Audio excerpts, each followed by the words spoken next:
Hello students, in this video we are continuing with fluid dynamics. In fluid dynamics we are going to study about equation of continuity. Now what do you mean by equation of continuity? When a liquid is flowing, it is in motion, then what is the equation? What is the relationship between the velocity and other factors? Before going to the equation of continuity, first we have to consider an ideal liquid. An ideal liquid. What is an ideal liquid? What characteristic does it possess? An ideal liquid, see, when I say fluid, something you feel what the fluid is. But when I say liquid, you can imagine, you can understand easily in terms of water. Water is a liquid. So air also, these rules holds good. Okay. But I am going to now use the word more often, liquid instead of fluid. It is interchangeable. Both the words are interchangeable. Because fluid is that flows. So it can be either liquid or it can be gas. Now what is an ideal fluid or liquid? One, the flow should be steady. Now what do you mean by steady flow? You take for example a streamline, and we studied about streamline or steady flow. At this particular point, let us say A, whatever the particle is coming to this point, they all should have the same velocity. The velocity with which a particle went and the same velocity the next particle which is coming should have. The velocity can change from one point to another point. That doesn't matter. But the velocity at a particular point should remain constant. So, you see, if I take another point B here, all the particles coming here should have same velocity. How do you calculate the velocity? By drawing the tangent at that particular point. And how again I draw a tangent here. So tangents are different. The velocity also is naturally different because directions are different. Speed might be same, but direction is different. Naturally the velocity is different. So the velocities should be same at a particular point in a particular place when the liquid is flowing. That is the first condition for an ideal fluid or liquid. Number two, it should be incompressible. Incompressible. Think of water for example. I take it and compress it, then it gets compressed. Then what will happen? The molecules will come closer, and that means its density will change. But an ideal liquid will have constant density. If it is 1 gram per cubic centimeter, it should not change for an ideal liquid. It should be incompressible. That means the density should remain same. Now, third point, it is non-viscous. That means the coefficient of viscosity should remain same. That means non-viscous, means no coefficient of viscosity at all. Non-viscous, what do you mean by non-viscous? Between the two layers, when they are flowing, there is no frictional force at all. There is no frictional force at all. It's a very ideal liquid. Usually it doesn't happen. But for certain principles, certain laws, we need ideal liquid. Then we extend it to a usual normal liquid. That is what you get generally. Okay, so that means non-viscous, non-sticky. Non-sticky, you have oil.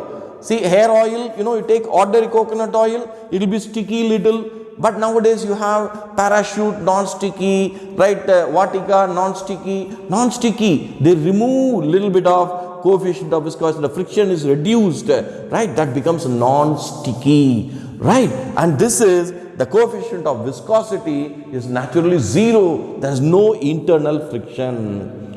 That is also another condition for an ideal fluid. And the fourth point is, it is irrotational. Irrotational. The liquid, as it is going, it is in a steady flow, it is in a streamlined flow, it cannot rotate. If it rotates, what will happen?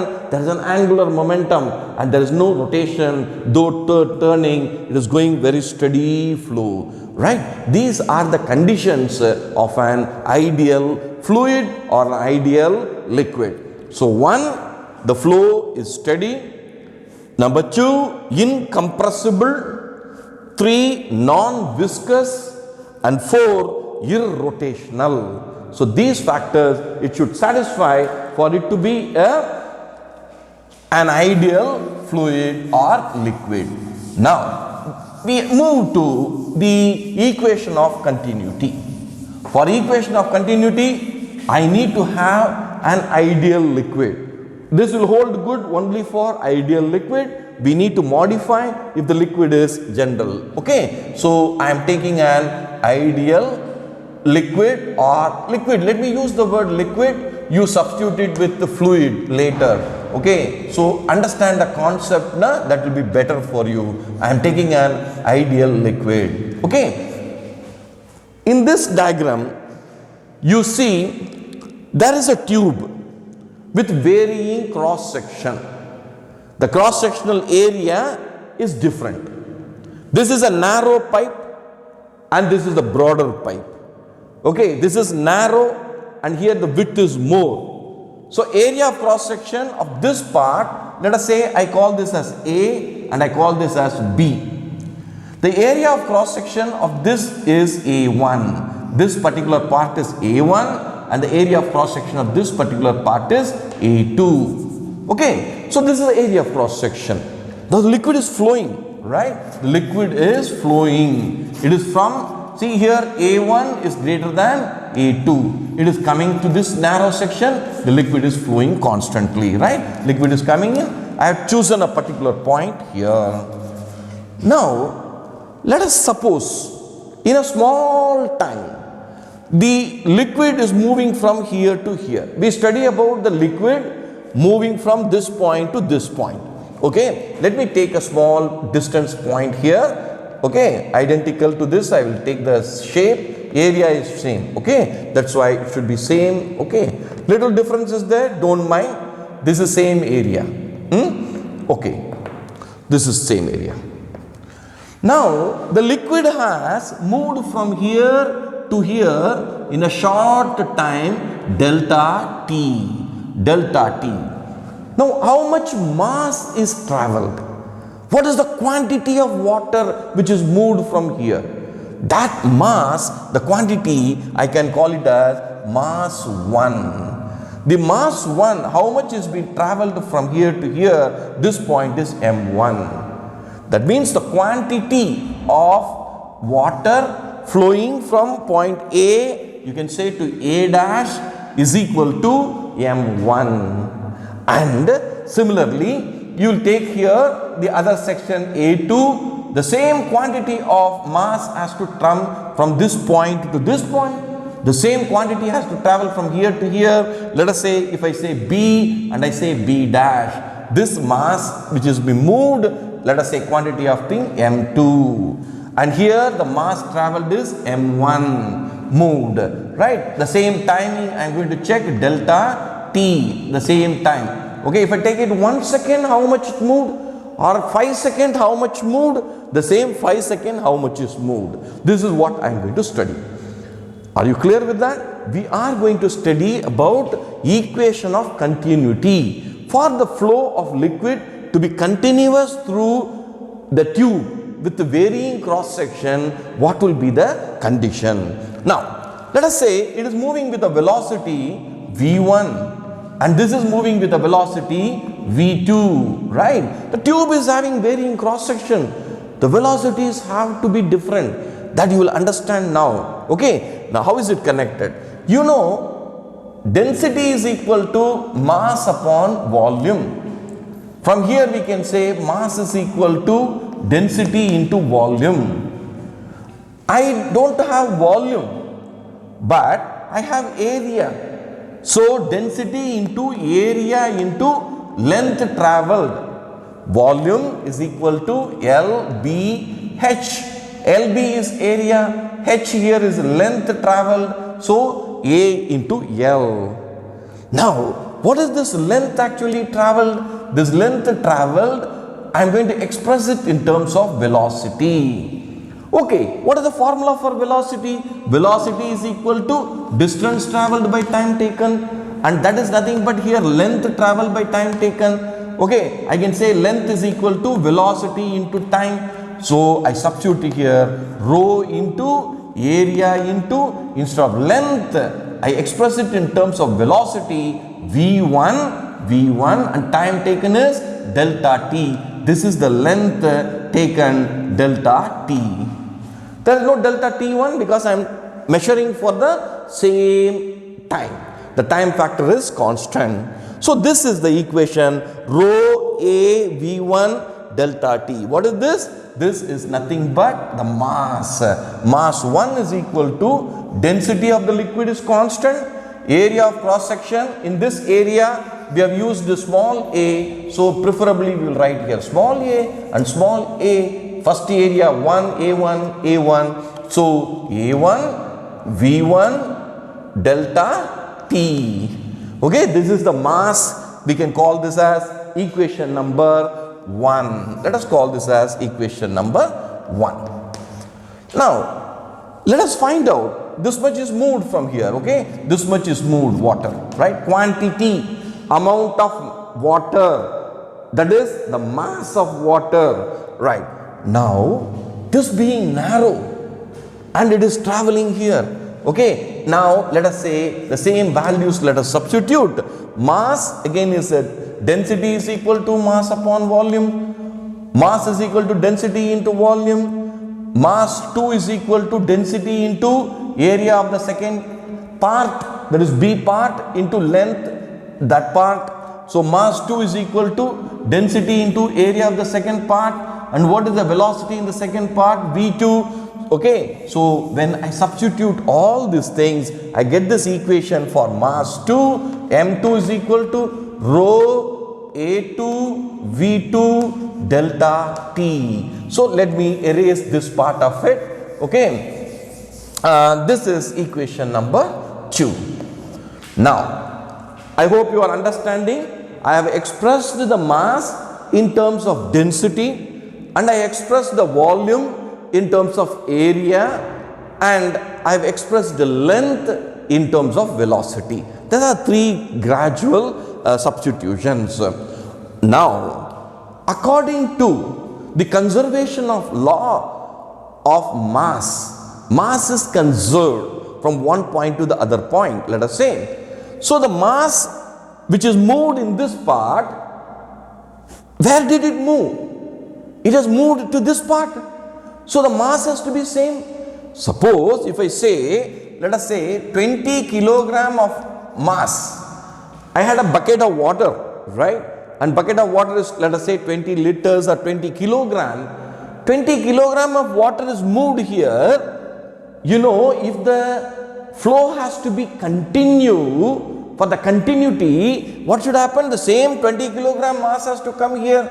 Right, so that means m1 should be equal to m2. M1 should be equal to m2, then only the continuity will be there. And the equation of continuity we can derive now. Right, so that means from law of conservation of mass. Okay, so let me write it. M1 is equal to m2, where rho a1 v1 delta t is equal to rho a2 v2 delta t. Okay, rho density gets cancelled, delta t gets cancelled. I get a1 v1 is equal to a2 v2, and this is called equation of continuity. Okay, dear students, let me again put this point clear to you. Area into velocity of this part should be equal to area and velocity in this part. See, that is what's happening. A1 V1 is equal to A2 V2. What does it mean? I hope I can erase this part now, right? See, according to this, what you say, A1 V1 is equal to A2 V2. That means some value area into velocity all this should be a constant. This is a constant. This is what we are trying to say. Now what is the implication of it? We are doing this derivation. What is the purpose of this equation? Now let us take the ratio here. A1 upon A2. A1 upon A2 is equal to V2 upon V1. That means A and V are inversely proportional, or V is inversely proportional to area. What does it mean? The area of cross section is more, velocity will be less. Area of cross section is more, velocity is less. And the area of cross section is less, okay, and the velocity will be more. Dear students, if you travel across in village areas, right, you will find that between, they will construct with what you will say, cement. They will construct a path for water to flow, right, and the water will be flowing in that path, and this part will be, a narrow part will be there. Do you know why the narrow part is there? There the velocity is more. So from there, if I connect a pump or something, it will go with much faster speed, right? And you will find the extension. I don't know you can see this or not. From this side, let me draw this side of it. Okay, it will be like this and it will be like this. You can see this in the case of villages where agriculture is there, farm lands are there. You will find that this kind of structure you can see even now also, every time. These are all very common application, right? So you will find like this, okay. There again a narrow part is there. Again here in this area the velocity will be high because the area of cross section is less, and this is principle used in fields and all for the water to flow with high speed, high velocity. And this, once I was traveling in Karnataka and I was going to a particular place there near a dam, and near a dam I saw the fields, and in that field I happened to see this, which was around 30 years back. Then I understood, okay, this is based on the principle of continuity or equation of continuity, right? And based on this, we are going to study next something very important called Bernoulli's theorem. Bernoulli's theorem, I will shoot it in the next video, where we will be talking about energy of the liquid flowing in a tube of different cross-sectional area. First, please understand that we will do numericals at a later stage. Thank you.